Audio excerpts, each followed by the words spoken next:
I'm Stephen Petrus, co-curator of Rainbow LaGuardia. In this exhibit, we feature 27 LGBTQ faculty and staff members of LaGuardia Community College in New York City. In oral history interviews, they reflect about a range of topics, including coming out, family support or lack of, race, religion, ethnicity. They discuss their work as activists, as educators.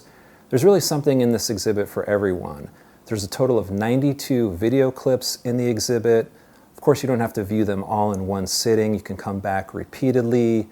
There are also beautiful photographs of each participant taken by LaGuardia student photographers. I hope you find this to be enriching and meaningful, that you share it with family, friends, colleagues, and that the exhibit raises awareness and promotes visibility.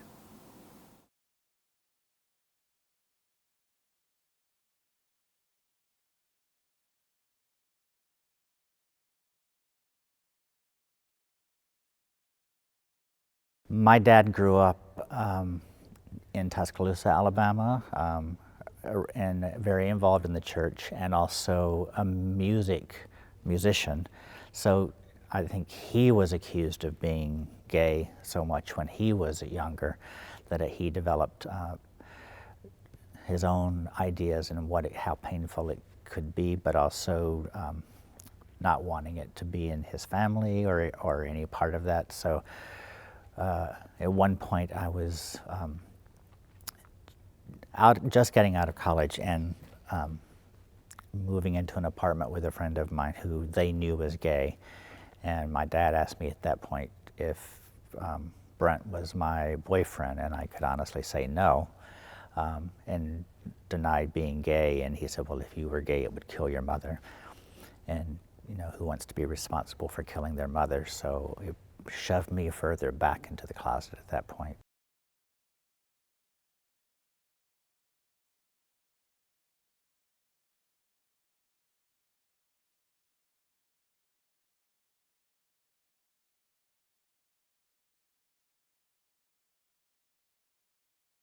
It makes things extremely impersonal.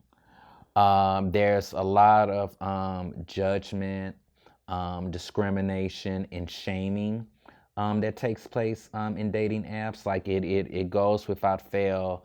No fats, no femmes, no trannies, which is an extremely derogatory term that people use. So the dating app, it really doesn't necessarily encourage people to really invest time, effort, and energy into developing relationships.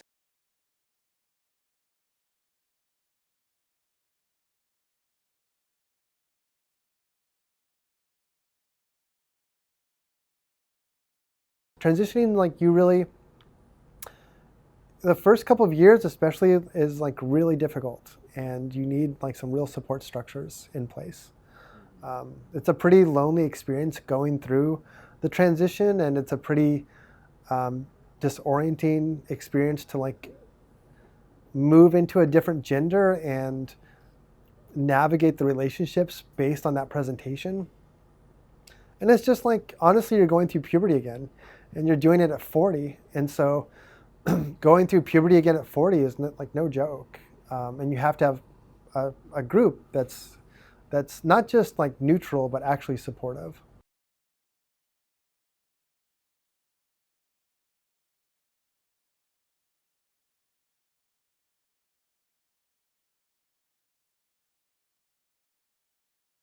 Yeah, there's definitely a lot of conversations around like the invisibility of bi folks, and even like internalized like biphobia within the community.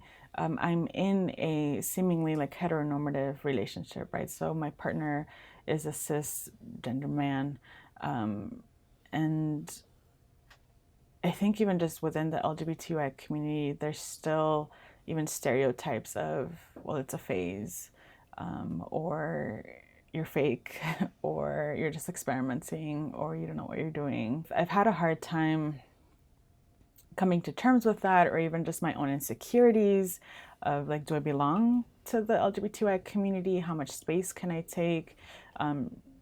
how much should I voice my opinions? Yeah, just how much should I speak up about it? And slowly, right, I started learning that the not speaking up, right, is me internalizing like biphobia or like the invisibility of bi people.